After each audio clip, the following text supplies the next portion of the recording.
Bienvenido de nuevo a Estudios sobre la Neutralidad. Hoy nos acompaña nuevamente Chandran Nair, un académico malasio y fundador del Instituto Global para el Mañana. Chandran publicó recientemente el libro Understanding China: Governance, Socioeconomics, Global Influence. Chandran, bienvenido de nuevo. Chandran, welcome back. Gracias, Paz, por su visita de nuevo. Me siento profundamente honrado. Gracias. Thanks for coming back online again. Very happy to have you. Gracias por volver a conectarte. Me alegra mucho tenerte aquí. Hablaremos de tu libro en un momento, pero tenemos que empezar por Davos. Quiero decir, no solo porque esté en mi país, sino porque es tan ridículo. Todas las declaraciones que salen de allí. Por un lado, tienes a gente como el primer ministro de Canadá diciendo: ya sabes que esto se ha acabado, que todo este espectáculo ya no nos interesa, que deberíamos abandonar la farsa. Usó la palabra farsa, creo. Y luego tenemos a Macron dando básicamente una charla, y ahora está su mensaje de texto en el que dice: mira, estamos de acuerdo con someter al mundo fuera de Europa, pero por favor no lo hagáis con nosotros. Y después tenemos a Donald Trump hablando de una forma realmente extraña. ¿Qué opinas de todo esto? What are you making out of all of this? Bueno, creo que, ya sabes, en un nivel resulta muy divertido. En otro nivel, estando en esta parte del mundo, parece que vivimos en universos paralelos. Está el mundo occidental, formado por Estados Unidos y Europa. Y me atrevería a decir, aunque pueda sonar un poco descortés, que la gente observa con gran interés esta creciente tensión entre Estados Unidos y Europa, porque creo que pocos de nosotros imaginamos en vida que llegaríamos a ver algo así. Pero quizá lo más importante, una de las cosas que me llamó la atención ayer, y nunca quiero ver nada de esto, es que amigos de todo el mundo me enviaron mensajes diciendo: tienes que encender la tele y ver el... Quiero decir, usaron palabras más groseras para describirlo. The show. I mean, they used cruder words to describe it. After about 10 messages, I turned it on to... Así que, después de unos 10 mensajes, lo encendí para ver qué estaba pasando. Y vi al líder del régimen de Estados Unidos, si puedo decirlo así, hablando con su habitual manera divagante. Era de esperar, no esperaba otra cosa. Pero lo realmente interesante, lo que capté al final, fue un sentimiento que expresó. Consta en los registros que básicamente decía que nosotros, el mundo occidental, debemos protegernos del resto. Y me preguntaba, ¿quién más estaba en la audiencia? Ya sabes, quiero decir, pues he puesto para que en el reside el poder del mundo occidental.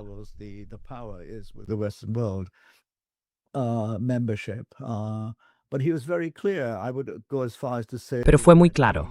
Diría incluso que hizo una especie de declaración supremacista blanca, que la civilización occidental es la mejor del mundo, que debemos devolverla a su apogeo, que somos quienes creamos toda la gran riqueza de la nación, ignorando la historia de saqueo que produjo gran parte de esa riqueza, y que tenemos que protegernos. Así que uno se quedaba, personas como yo, y estoy seguro de que hay cientos de miles, incluso millones, en Sindo que no son de Occidente, pero también personas en Occidente, pensando que quizá el mundo occidental necesita ser protegido de sí mismo.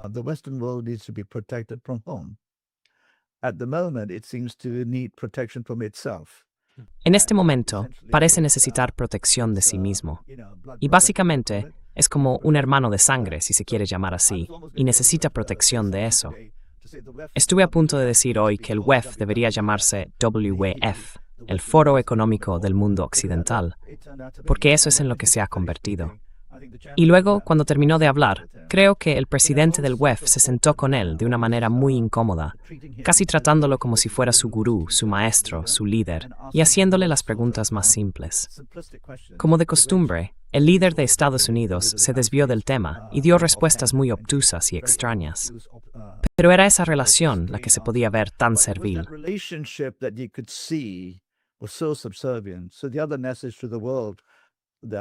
Así que el otro mensaje para el mundo fue que este tipo de evento, teniendo en cuenta que fue realmente la primera reunión global en la que los europeos y los estadounidenses se unieron y que se retransmitió por todo el mundo desde, ya sabes, la Declaración de Estados Unidos sobre la adquisición de Groenlandia, mostró los sumisos que se han vuelto los europeos.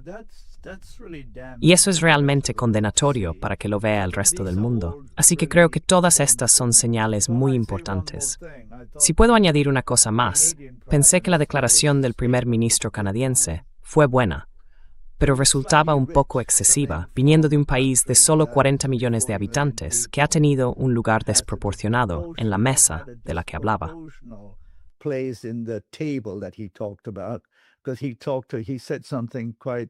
Porque dijo algo bastante interesante. Si no estás en la mesa principal, estás en el menú. Bueno, para la mayoría de nosotros en el resto del mundo, el 80%, Canadá forma parte del G7, para quienes no lo sepan, un país con solo 40 o 42 millones de habitantes, simplemente porque pertenece a la comunidad de colonos blancos. 42 millones de personas en el G7. Y por fin, los canadienses se han dado cuenta de que ahora realmente necesitan mirar hacia el resto del mundo. Ya sabes, fueron a Pekín y firmaron la paz, lo cual es muy sensato. Pero me pregunté si él reflexionó sobre la historia cuando dijo, si no estás en la mesa principal, estás en el menú.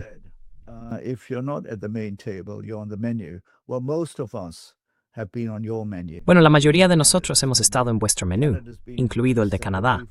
Canadá ha estado en el G7. Todos hemos sido excluidos. El G20 representa a la mayoría del mundo. Así que espero que este tipo de reflexión tenga lugar en los pasillos del poder, en lugares como Canadá y Australia, y por supuesto, en Europa. Fue bueno ver, de una manera un tanto perversa, las tensiones que se estaban generando dentro de la Alianza Occidental, pero al mismo tiempo fue triste ver lo débil que se ha vuelto Europa. Y por qué Europa no estaba preparada para plantarse, decir que no, y ser realmente diplomática, pero también bastante firme con los estadounidenses cuando aparecieron en vuestro territorio.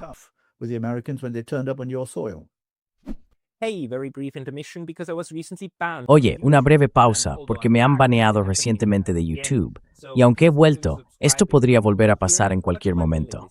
Así que, por favor, considera suscribirte no solo aquí, sino también a mi lista de correo en Substack, es pascalota.substack.com. El enlace está en la descripción de abajo. Y ahora, volvamos al video.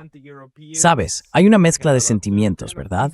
Por un lado, los europeos, y Canadá también, de alguna manera se merecen este momento. Se merecen sentirse sometidos, impotentes y tomados por sorpresa, porque eso es lo que hicieron durante 500 años con todos los demás. Hablarles desde arriba, de forma autoritaria. Así es como lo está haciendo Donald Trump. Por otro lado, todos entendemos que esto no es sano, ¿verdad?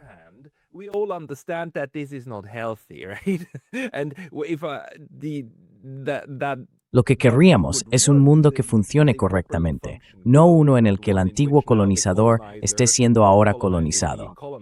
Eso no ayuda mucho en conjunto. ¿Cómo crees que el mundo anteriormente colonizado está viendo esto?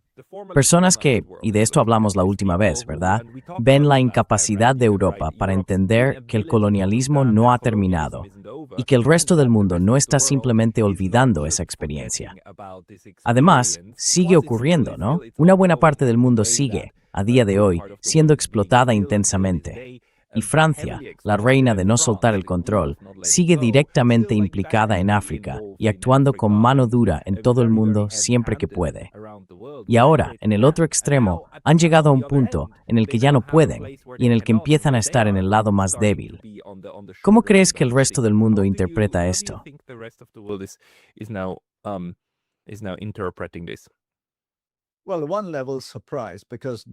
Bueno, en cierto nivel es una sorpresa, porque nadie esperaba que esto se materializara tan pronto.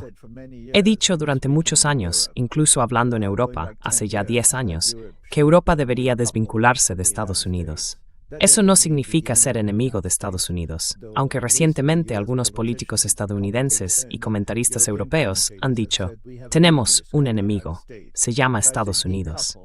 Pero yo dije, desvincularse, para que vuestras opciones sean mucho más amplias, tanto en política exterior como en comercio, y para que miréis el mundo de una manera muy diferente. Pero Europa se negó a hacerlo. Así que, para la mayor parte del mundo, es un poco una sorpresa. Para ser sincero, creo que mucha gente se alegra un poco, porque ve que la relación está empezando a devorarse a sí misma. En cierto modo, la analogía que podría usarse es la de un matrimonio abusivo o una relación en la que una de las partes ha estado maltratando a la otra durante mucho tiempo. La parte más débil ha sido dependiente porque hay ciertas riquezas que obtener. Ya sabes, pertenecer al club, la gran casa, lo que sea. Todos los gastos están cubiertos, etc. Pero acepta el maltrato. Y todos sabemos cómo suele acabar eso. A menudo termina en tragedia, con mucho dolor. Así que la relación entre Europa y Estados Unidos ahora se percibe en muchas partes del mundo, y no pretendo hablar por todos, como, vaya, esto es realmente una relación abusiva. Pero la otra parte, los europeos, la parte más débil en esto, parece tener una inclinación por el dolor y el abuso, y está dispuesta a soportarlo.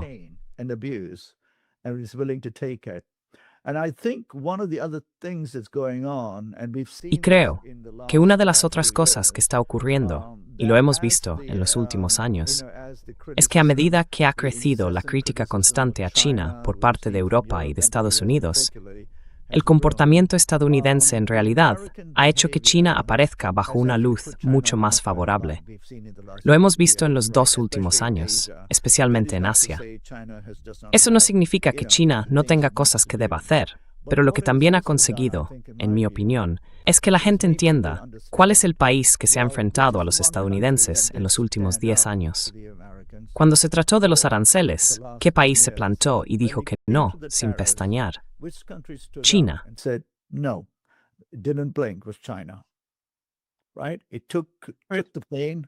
Soportó el dolor. Pero luego tienes a la India, que tampoco hizo lo que hizo China, quizás porque no tiene la fuerza o la influencia, pero tampoco cedió. Así que la gente en todo el mundo está observando. Y países más pequeños como Sudáfrica están diciendo, no, no vamos a dejarnos intimidar.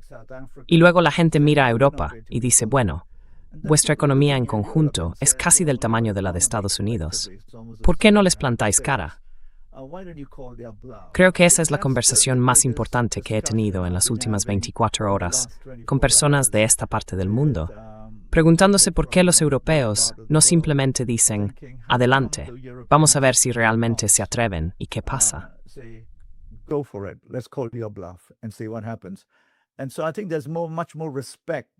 Creo que ahora hay mucho más respeto por lo que hizo China, pero es una diplomacia silenciosa, sin gritos, sin insultos. Y luego los canadienses, cuando los canadienses regresaron esa semana, eso también envió un mensaje muy fuerte al mundo. Vaya, China se mantuvo tranquila y simplemente dijo, nos mantendremos firmes, pero tendremos los brazos abiertos para quien quiera respetarnos. Y por muy pequeños que sean, Canadá es pequeño, seamos sinceros, comparado con China. Dijeron, los trataremos con respeto. ¿Qué es lo que cabría esperar de cualquier estado que sea una superpotencia y que lo entienda? Ese es su papel en la geopolítica global más amplia.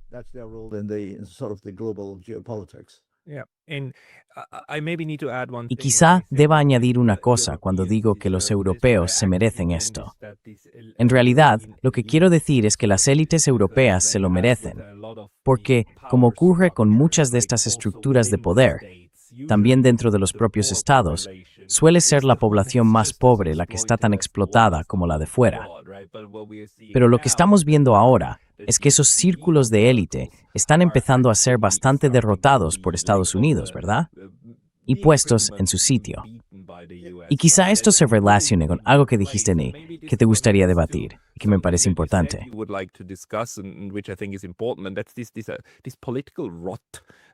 Y esa es la podredumbre política que estamos viendo. No hay líderes en Europa. Quiero decir, ninguno. Lo mejor que tenemos en este momento son, diría yo, España e Irlanda, donde la gente, al menos a nivel político, está dispuesta a decir no a Israel y a denunciar realmente un genocidio. Quiero decir, por el amor de Dios, es un genocidio. Y no son capaces de aclararse y decir no, todos acordamos que no vamos a hacer esto más. ¿Cómo se conectan estos puntos?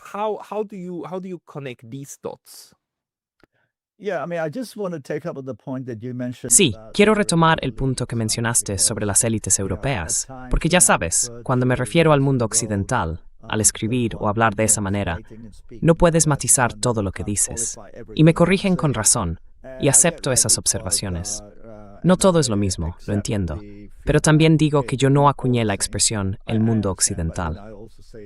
Si observas a las élites europeas y occidentales, y escribí un artículo para Counterpunch la semana pasada sobre el desvarío de Estados Unidos, dije que la sociedad estadounidense en su conjunto se ha vuelto desequilibrada. Quiero decir, ¿dónde están las protestas masivas? ¿Dónde está la capacidad de derribar a alguien tan destructivo como el presidente actual?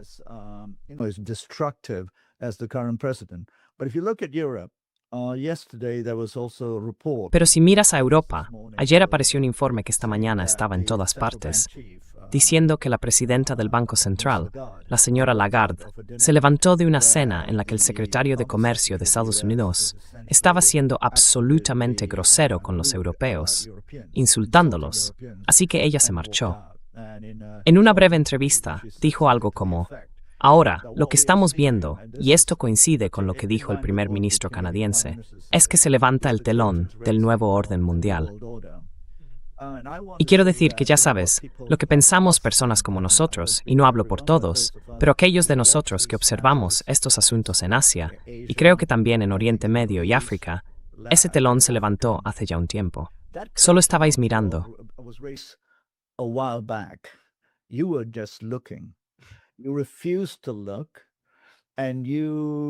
Te negaste a mirar, y no te gustó lo que viste, así que intentaste bajar el telón.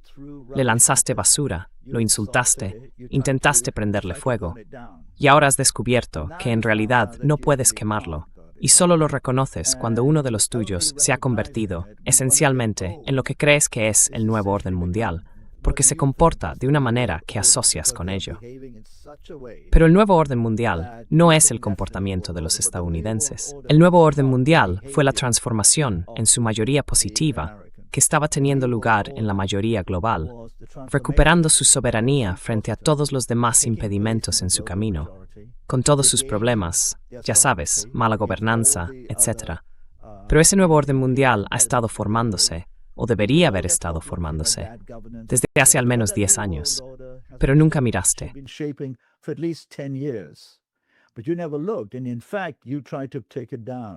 Y de hecho, intentaste derribarlo.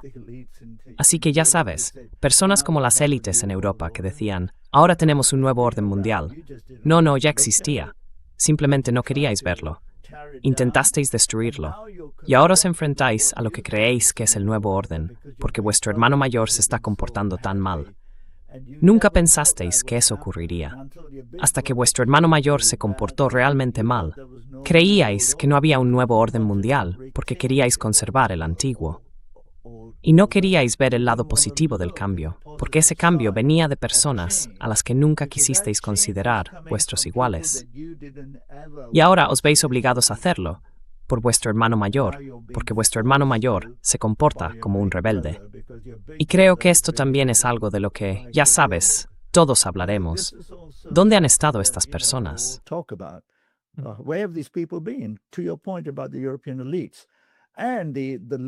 Sobre tu punto acerca de las élites europeas y las élites liberales de Estados Unidos, que están hablando de estas cosas, volviendo, creo, al gobernador de California, que dijo algo en el sentido de que cuando fue a Davos se sorprendió de lo poco firmes que son los europeos a la hora de plantarse.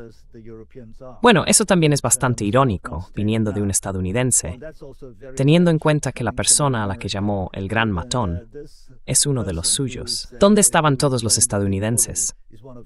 Y si alguien debería tener el valor de enfrentarse a él, o de ponerle límites, sin duda deberían ser los propios estadounidenses. Así que, en ese sentido, estoy con los europeos. Hay que plantarse. Pero resulta irónico que cualquier estadounidense diga que los europeos no tienen valor cuando el Congreso y el Senado se han quedado sin carácter, incapaces de controlar, y de hecho, se inclinan ante una sola persona y su séquito.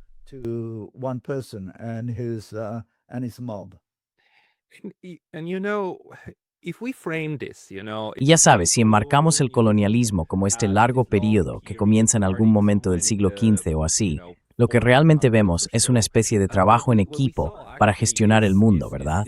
Por supuesto, pasando las riendas, voluntaria o involuntariamente, al otro, los portugueses, los españoles, los franceses, los británicos. Compiten al mismo tiempo, pero de manera diferente, los neerlandeses. Y luego ya sabes, el relevo a los Estados Unidos, que después tiene una pequeña guerra colonial con los españoles, se queda con Filipinas y Cuba y las posesiones. Pero continúa, por supuesto, la represión. Mata a 500,000 de filipinos en el proceso para...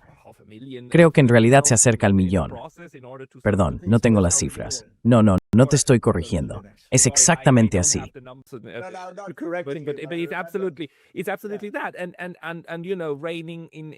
Y ya sabes, los saqueos en África y Asia Occidental siguen ocurriendo incluso hoy, y luego el equipo de relevo se lo entrega a Israel y a Estados Unidos para que lluevan bombas, destrucción y demás.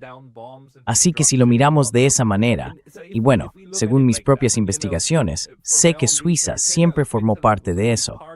Hizo colonialismo de segunda mano, estuvo presente en todos los lugares donde estaban los demás.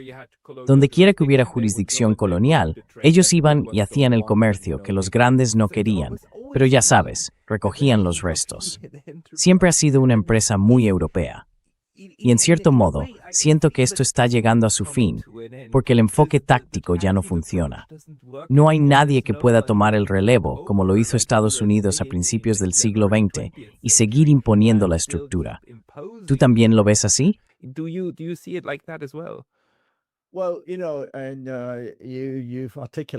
Bueno, sabes, lo has expresado muy bien, porque eso no se comprende del todo en esta parte del mundo. Muchos, en la mayoría global, no quieren mirar atrás. Queremos mirar hacia adelante, pero hay que mirar atrás para entender. Y creo que los últimos años han reavivado, en la mente de quienes estudiamos un poco de historia y entendemos lo que acabas de decir, esa sensación de, Dios mío, esto es realmente una repetición de lo mismo. ¿Y cómo se repite? ¿Existe algún manual que estos tipos consultan y con el que replican el modelo de negocio? Está, de algún modo, en esa naturaleza perversa de cómo el poder sigue perpetuándose de una generación a otra.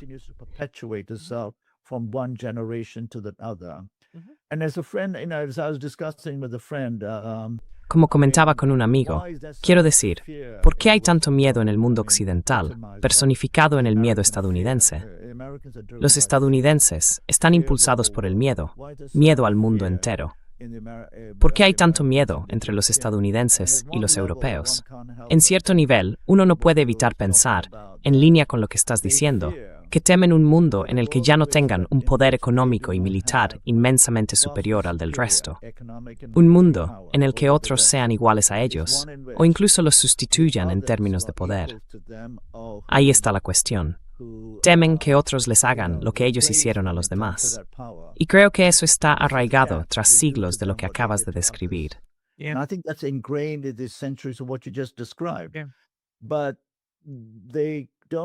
Pero ellos no lo entienden. Y creo que esto no es un pensamiento ilusorio. Creo que las sociedades humanas de todo el mundo han cambiado. Hemos avanzado. De lo contrario, estaríamos en serios problemas. Eso no significa que no haya actores malintencionados, pero la idea de que volveremos a una especie de colonización del siglo XVII o XVIII, en la que un país como China iría y exterminaría a grandes cantidades de personas en algún lugar, tomaría el control de Estados Unidos o de otros países. Quiero decir, eso se acabó, pero sigue estando arraigado en la psique del establishment, de las élites en Occidente. Y creo que ya sabes, algunos de nosotros hablamos de esto. Es el miedo que les impulsa a ver continuamente el mundo, a los otros, como una amenaza.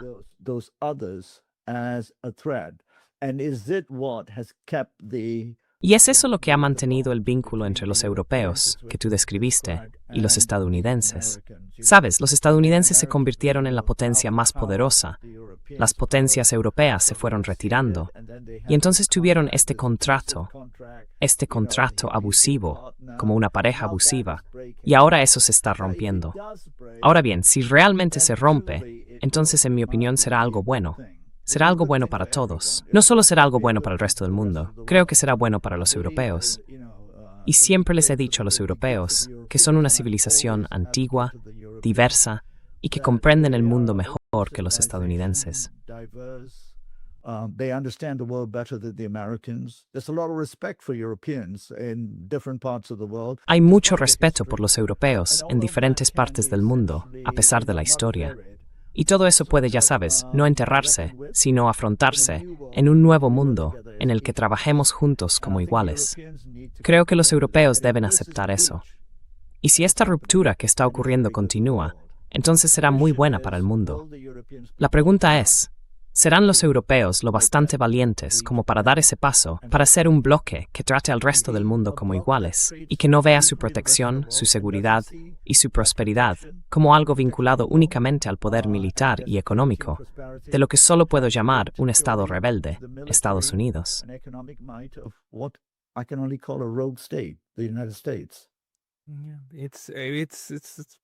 Sí, probablemente. Quiero decir, es difícil. Supongo que debe de ser muy difícil para muchos, incluso si no son conscientes de ello. Pero el paso de formar parte del, digamos, imperio británico en el que nunca se ponía el sol, que hace unos 120 o 130 años seguía siendo, en gran medida, la forma en que funcionaba el mundo, a convertirse en lo que Glenn Deason, en uno de sus libros, mi colega en Noruega, llamó la península occidental de la península noroccidental del continente euroasiático. Supongo que debe ser un cambio muy duro para mucha gente. Además, está el miedo de que otros te hagan lo que tú les hiciste a ellos. Y entonces redoblas tus esfuerzos. Y eso para mí, ya sabes, lo que vemos con Gaza y la idea de la frontera de la paz, es como decir, convirtamos Gaza en un protectorado moderno de la ONU, lo cual nos lleva 100 años atrás. Lo de siempre. Pero es como el último, ya sabes, intentémoslo de nuevo. Sí, sí. Y ahí es donde posiblemente esté la ruptura. Veamos. He leído algo esta mañana que decía que el primer ministro británico afirmó que no cederá ante las exigencias de los estadounidenses sobre Groenlandia. Varios otros han dicho lo mismo. Veamos. Ahora bien, me parece, y cuando participo en debates, ya sabes, o simplemente en los últimos días hablando con amigos europeos, que dije, plantadle cara al farol, porque debéis saber que sería un riesgo enorme. Y percibo, y tengo la impresión, aunque puedo estar equivocado, de que las instituciones estadounidenses son débiles y están deterioradas, pero no completamente rotas, y que no permitirán que el presidente actual utilice esencialmente la fuerza militar. Así que plantadle cara al farol. Pero se atreverán los europeos a hacerlo, y, de ese modo, mantenerse firmes.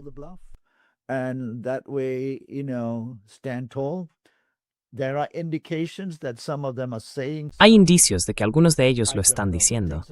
No lo sé, pero las cosas se están moviendo muy rápido.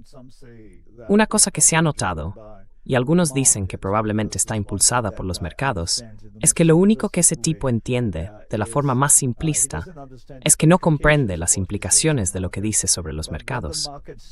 Pero cuando los mercados empiezan a reaccionar, su gente le dice, jefe, algo va mal, tiene que hacer algo.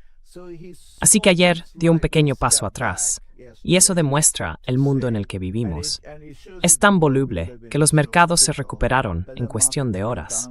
Ya sabes, ese es el mundo absurdo en el que vivimos. Pero espero que los europeos le planten cara y se mantengan firmes.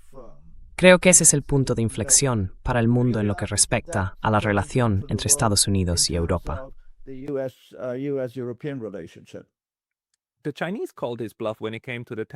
Los chinos lo desenmascararon cuando se trató de los aranceles, ¿verdad? Y él se echó atrás.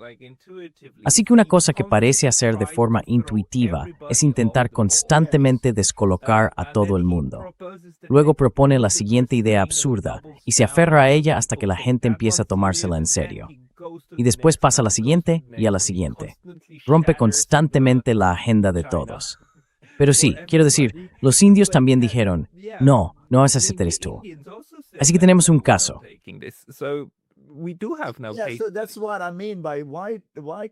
Eso es a lo que me refiero. ¿Por qué los líderes europeos no pueden, y quizá esto tenga que ver con lo que dices, simplemente mostrar un liderazgo fuerte y decir, sí, adelante, somos fuertes, somos europeos? Tenemos una larga historia de implicación con el mundo. Tenemos relaciones en todo el mundo. Haremos las cosas de otra manera. Le daré, no es europeo, pero le daré crédito al primer ministro canadiense por plantarse y decir, no, no nos dejaremos intimidar. Somos pequeños, es el separador como en otros. Was small, and we were going to trade with others. And he had the Y él, ya sabes, tenía las habilidades diplomáticas y afortunadamente la cortesía de China para decir, bueno, fuiste bastante desagradable con nosotros con el secuestro de la hija de Huawei. Quiero decir, fue un secuestro, pero seremos amables y te daremos la bienvenida. Te ofreceremos todos los honores de Estado y veremos qué podemos hacer. Y creo que más europeos deberían hacer eso, desenmascarar al presidente de Estados Unidos, porque no creo que pueda seguir así. Cada día cambia de opinión sobre algo. Hay que tratar esto como un teatro. Pero tu punto está muy claro. ¿Tienen los líderes europeos el valor para afrontar este periodo de audacia y jugar el juego? this period of, being bold and playing the game. It's not a happy place to be in, but No es un lugar agradable en el que estar, pero en cierto sentido es algo que muchos otros líderes intentan evitar, crear este teatro.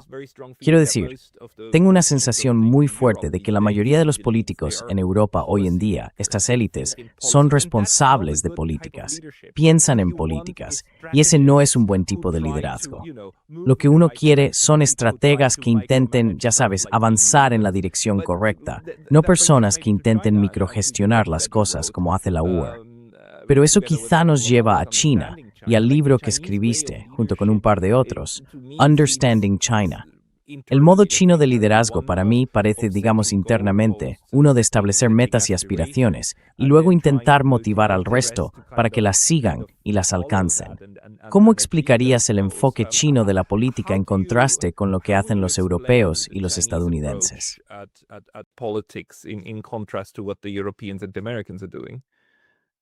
Thank you for mentioning the book because Gracias. Gracias por mencionar el libro. Me alegra que haya salido en este momento, porque como dije antes, creo que la mayoría de la gente se pregunta por qué los chinos no se han comportado tan mal. En cierto modo, se han comportado con gran dignidad. Pero, ¿qué es lo que permite que ese sistema funcione así? El libro, de una manera sencilla, intenta explicar eso. Ya sabes, como tú, la mayoría de los libros sobre China o la critican o la elogian de una forma que roza la propaganda. praise it in a way that's almost propaganda. And we wanted to write a book that allowed people to come to their own conclusions. Queríamos escribir un libro que permitiera a la gente llegar a sus propias conclusiones. Pero, como el libro no es crítico con China, hay quienes piensan que por tanto es pro-chino, y eso demuestra que no han entendido nada.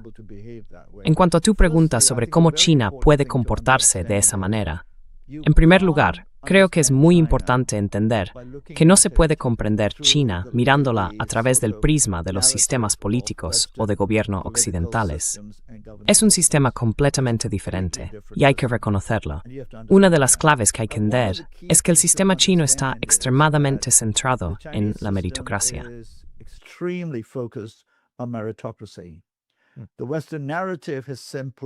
La narrativa occidental ha sido simplemente esta propaganda simplista.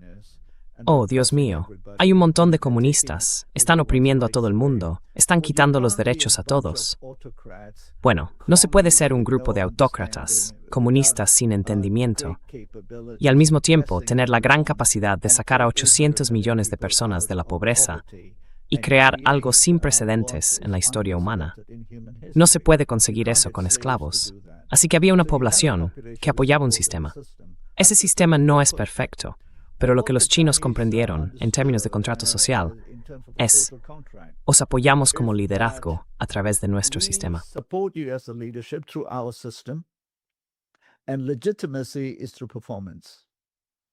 La legitimidad proviene del desempeño, y el desempeño ha sido extraordinario según cualquier medida.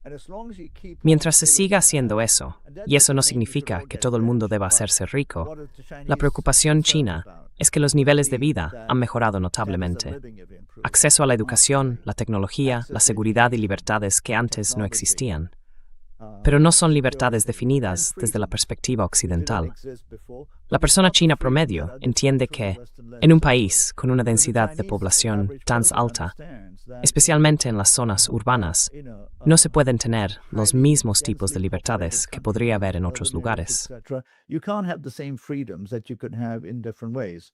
But there's a lot of freedom in China too to do certain things. Pero también hay mucha libertad en China para hacer muchas cosas, algo que el libro analiza. El sistema chino ha evolucionado esencialmente en torno a un enfoque comunitario para construir la nación con las personas más capacitadas. Así que no se da una situación, bueno, no quiero volver al tipo de mediocridad en el liderazgo que hemos visto en Estados Unidos durante al menos 25 años. Creo que una de las razones por las que Estados Unidos y Europa han llegado a este punto, como hemos comentado, es que Estados Unidos, en particular, no ha sido capaz de líderes de gran calibre. Simplemente no lo ha hecho.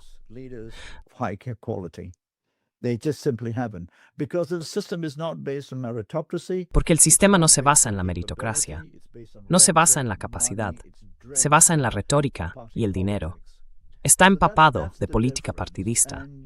Esa es la diferencia. Y uno rinde cuentas todos los días de la semana por los resultados. Por eso el presidente chino, el primer ministro o cualquier alto funcionario chino no sale en televisión a hacer declaraciones que no se hayan estudiado a fondo y que no puedan cumplirse. Porque en el momento en que lo dices, pasa a formar parte de la política y debe cumplirse. Y debe cumplirse sobre la base de que están sirviendo a las necesidades sociales y comunitarias del país.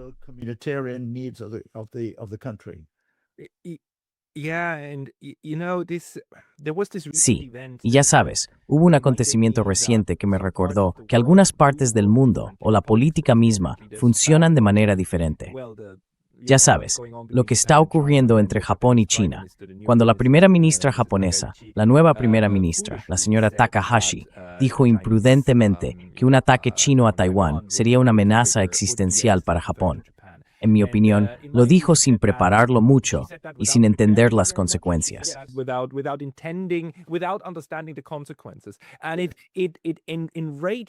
Y eso enfureció a los chinos y provocó una contrarreacción que no esperaba. Pero demuestra que aquí en Asia, ya sabes, las palabras siguen teniendo importancia. Si Estados Unidos dijera, quiero decir, si mañana Estados Unidos dijera, nos quedamos con todo Canadá, todo el mundo se reiría de una forma un tanto extraña y luego seguiría adelante. Pero aquí, esto realmente importa. El significado de las palabras y la historia que las acompaña, la memoria de la Segunda Guerra Mundial y todo eso.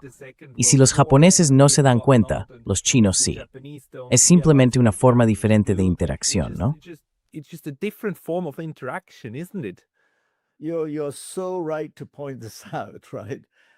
Tienes toda la razón al señalar esto, ¿verdad? Porque se puede ver que la reacción china ha sido un poco exagerada. Pero hay que entender el sistema político chino y la política interna de su comunicación, ¿no? En China, cuando el líder del país dice algo, tiene un poder enorme. Por eso notarás que el presidente o el primer ministro chino nunca dicen nada escandaloso en materia de política exterior. Nunca. Sí, siempre es algo neutro. Pero también está impregnascent en especie with specific paspedi de copimility. Y está formulado con mucho cuidado.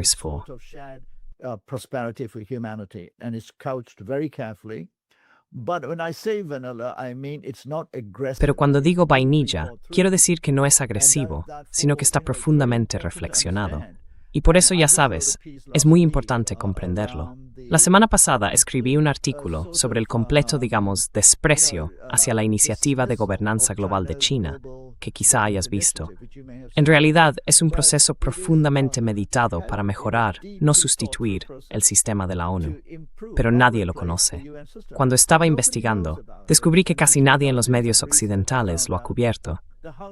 Es una iniciativa importante por parte de los chinos, pero no está recibiendo atención porque no encaja en la narrativa de la geopolítica, la agresión y la dominación.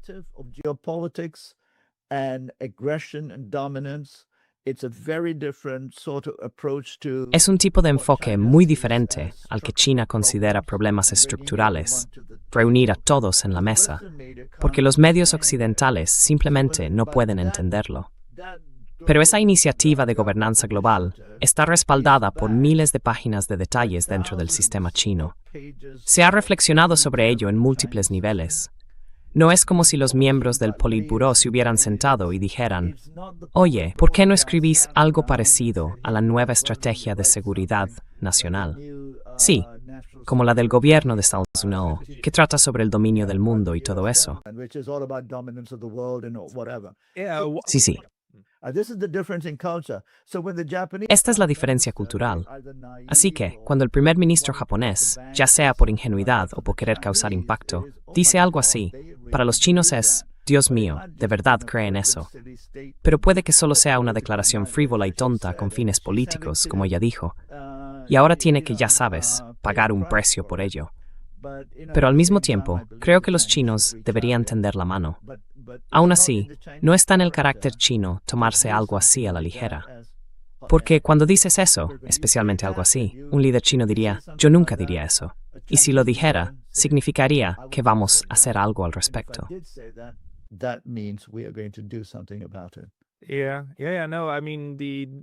Sí, sí, lo sé. Quiero decir, fue un comentario tonto. Y amigos míos, amigos japoneses, dijeron que cuando lo oyeron pensaron, se le escapó, porque saben que ella piensa así. Pero también saben que no debería decir eso, porque obviamente no está bien, ¿verdad? Y ya sabes, se ven las expectativas que hay en un líder, ¿no? Un líder es diferente de una simple personalidad, porque un líder necesita tener más cosas en común. Y recientemente, hace como una semana y media, estuve en China por primera vez.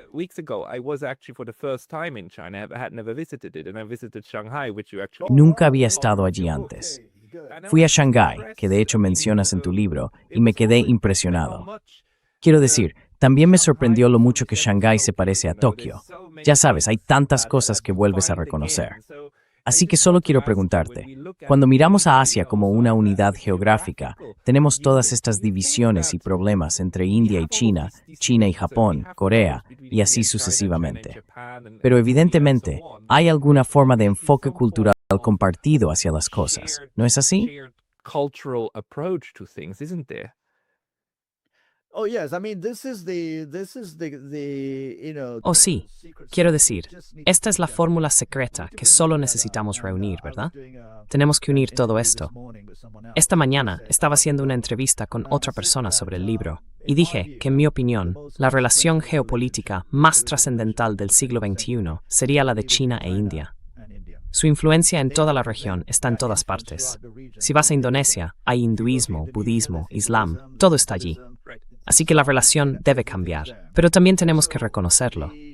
Y si miras el tema de Corea, por ejemplo, todas estas son tensiones, vestigios de una época diferente en la que la región estaba colonizada o dominada por fuerzas extranjeras, en un 80% aproximadamente.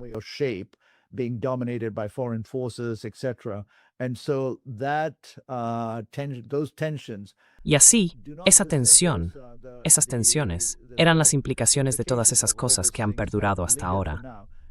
Y ahora es el momento en que cambiará. Realmente creo, como han dicho otros comentaristas en Asia, en particular mi buen amigo Kishore Mahbubani y otros, que no hemos tenido desde la guerra de Vietnam una guerra importante.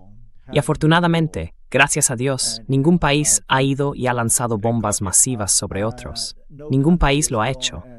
Así que, en eso, creo que hay una lección. Deberíamos observar ese tipo de diplomacia.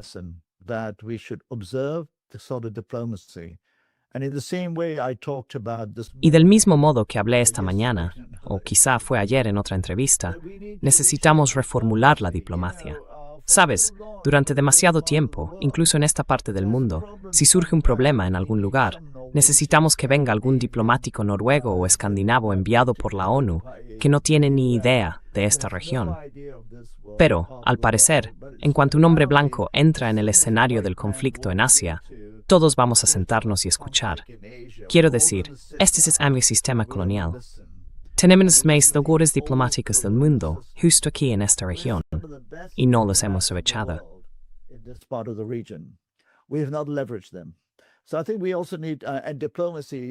Así que creo que también necesitamos, y la diplomacia, ya sabes, creo que estarías de acuerdo, en Europa es una farsa.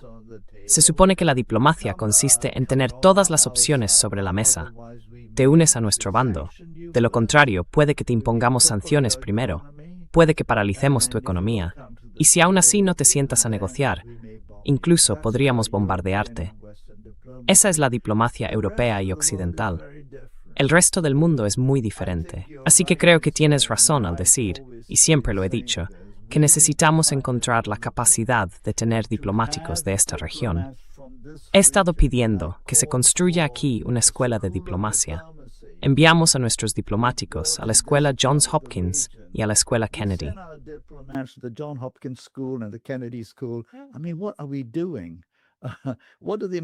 Quiero decir, ¿qué estamos haciendo? ¿Qué saben los estadounidenses sobre diplomacia?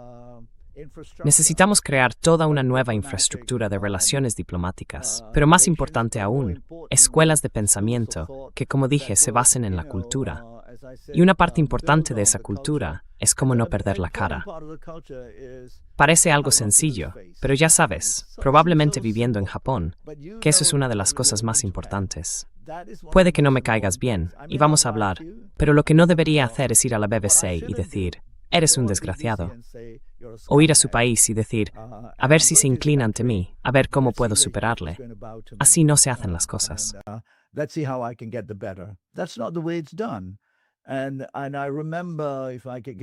Y recuerdo, si puedo dar un ejemplo, cuando Malasia tuvo el nuevo gobierno, cuando el primer ministro Mahathir asumió el cargo, había mucha deuda en Malasia debido al exceso de inversión china, etc.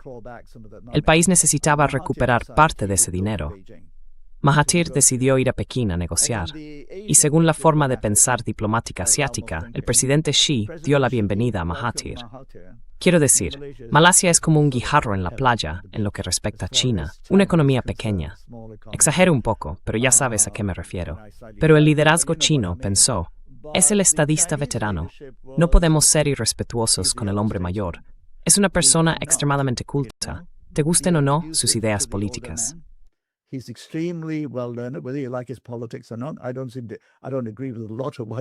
No estoy de acuerdo con muchas de las cosas que ha hecho en los últimos años, pero eso tenía que ver con el respeto.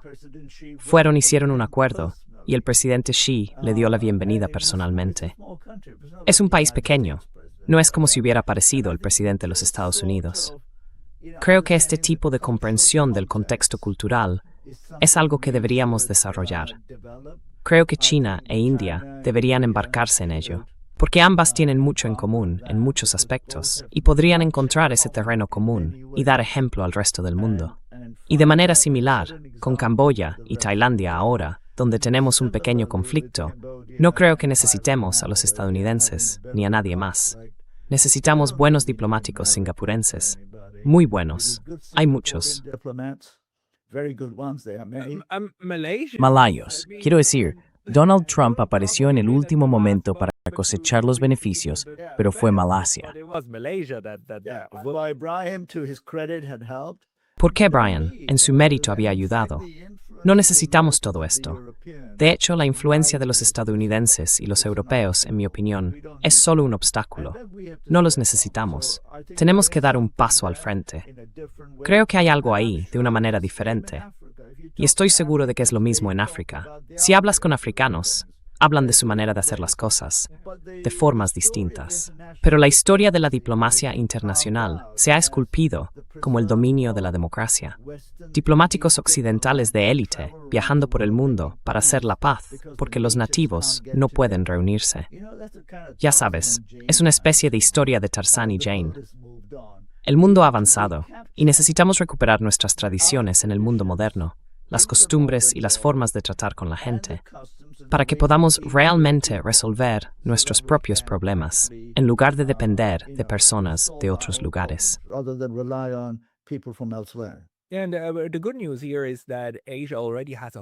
Y la buena noticia aquí es que Asia ya tiene muchas buenas escuelas. De hecho, se pueden encontrar en China, en Singapur, en Japón, muchos institutos muy buenos que también realizan educación sur-sur, ¿verdad? Y de hecho China es un referente en llevar a africanos a estudiar allí, pero también en Rusia, y tratan de hacer diplomacia cultural con los estudiantes. Japón también lo hace. Vemos cómo en África se están creando institutos. Algo que siempre admiro de mis colegas africanos es que tienen una cultura mucho más fuerte, una apreciación de África como África más allá de las fronteras coloniales e incluso de las barreras lingüísticas. Así que en realidad hay mucho sobre lo que construir. So that's also, there's a lot to build upon, actually. But we need to, these are all happening, as you say. Pero necesitamos, todo esto está ocurriendo como dices, pero está en la periferia. Lo que digo es que necesitamos llevarlo al centro. Necesitamos recuperar ese espacio. Por desgracia está dominado por diplomáticos occidentales, que con todo el respeto deberían apartarse. Y esta idea de que otros no pueden hacerlo es, en mi opinión, casi racista, y debemos rechazarla. Pero no se apartarán a menos que tomemos las riendas. Y ahí, creo que necesitamos a las mejores mentes de Asia reclamando la institucionalización de la diplomacia asiática, de la diplomacia africana, escribiendo los tipos de narrativas sobre cómo debería ser eso. Quiero decir, ¿qué tan absurdo es que diplomáticos noruegos y suecos vayan a Myanmar a mediar? Es un sinsentido propio del viejo mundo. To mediate. I mean, this is just old world nonsense. I know, but you know, it's difficult because Lo sé, pero ya sabes, es difícil, porque hay partes de esas viejas estructuras coloniales que siguen prosperando gracias a la explotación de las diferencias que existen. Ve a Chiang Mai, en Tailandia, y según uno de mis amigos de allí, el consulado estadounidense es enorme. Oh, sí, gigantesco. Lo sé, cientos de personas. Es como, no necesitas tantos diplomáticos en Chiang Mai, pero quizá, ya sabes, se puede hacer mucho trabajo con muchos agentes de la CIA que luego cruzan el Triángulo de Oro y entran en Myanmar para hacer, bueno, lo que sea que hagan los agentes de la CIA allí. Y no puedes simplemente desarraigar eso. No puedes simplemente eliminarlo, por desgracia. Así que todo forma parte de esta desoccidentalización. it's part of this West. No, it's very old. It's very old, and many of our current No, leaders es muy are antiguo. still Es muy steeped in antiguo. that subservience Y muchos de nuestros líderes to actuales siguen economic impregnados de esa servidumbre, tanto hacia el poder económico como hacia el poder político de esos enclaves coloniales. Hace 2 días hablaba con un amigo sobre cómo funciona todo esto. La cantidad de becas que conceden diversas universidades europeas y estadounidenses a jóvenes académicos en Asia, como si fuéramos campesinos, es asombrosa. Y por supuesto, si tienes 28 años, has hecho un máster en ciencias políticas y consigues una beca a través de USAID o de la embajada para ir a Harvard durante 2 semanas a que te laven el cerebro, irás.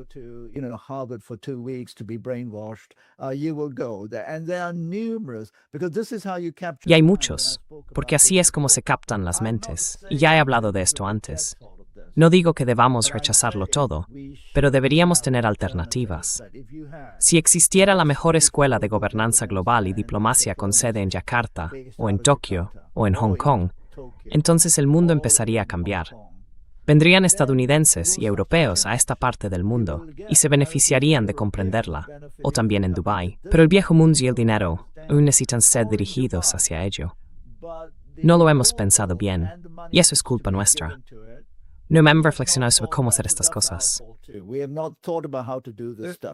The Japanese have a beautiful system, you know, they just rain. Los japoneses tienen un sistema precioso. Ya sabes, simplemente reparten becas a la gente que quiere venir a estudiar a Japón, ¿verdad? Y es como si las repartieran sin todo eso de, y luego la evaluación, el impacto y bla, bla, bla. Es simplemente, vale, dinero para que los estudiantes puedan sobrevivir. No es mucho, nunca vas a nadar en dinero, pero podrás sobrevivir en la ciudad.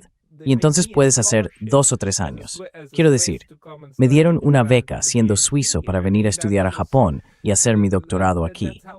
Así es como se consigue este tipo de intercambio. Así que espero que otros países lo hagan también. Y ya lo están haciendo.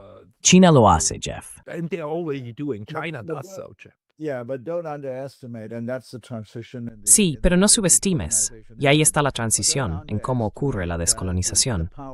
No subestimes el poder, la captura de la mente. Si le ofreces a un estudiante en Malasia una beca japonesa y una beca de Estados Unidos o del Reino Unido, va a elegir, ¿verdad? Así funciona la mente. Es Cambridge, voy allí. No voy a ir a Japón. Y eso es muy poderoso. Tenemos que descolonizar la mente, pero también tenemos que construir las instituciones. Creo que ese es mi punto principal al respecto. La paz, la diplomacia. No podemos quedarnos mirando los informes de la OSCE o eso, que están sesgados por el prisma de la experiencia occidental. so skewed through the lens of just the Western experience.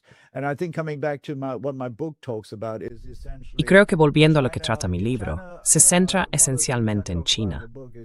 Una de las cosas que analizo en el libro es si China es una fuerza para el bien o no. Hay todo un capítulo sobre eso, sobre la provisión de un bien global. Y no intento decir que China lo sea o no. Simplemente intento ofrecer a la gente los hechos para que puedan decidir por sí mismos. Un ámbito, por supuesto, es la influencia cultural. Cómo China aprovecha su poder blando, que va más allá, ya sabes, de vender un refresco como Coca-Cola o algo parecido, la versión china. ¿Qué es ese poder blando? Son cuestiones muy importantes que hay que entender cuando hablamos de cuál es el bien global de un país y de cómo asciende.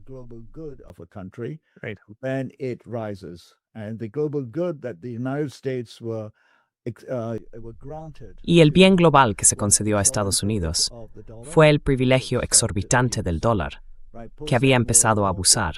Después de la Segunda Guerra Mundial, proporcionó una red de seguridad en ciertas partes del mundo, que luego fue objeto de abusos. Así que lo que haría China es algo de lo que hablo en el libro. Creo que los chinos son muy cuidadosos con la forma en que se embarcan en eso, dado que hay muchos baches en el camino. Porque cuanto más fuerte te vuelves, más arrogante puedes llegar a ser. Y puedes crearte muchos enemigos, incluso sin quererlo. De eso trata una de las partes del libro, de lo cuidadosa que debe ser.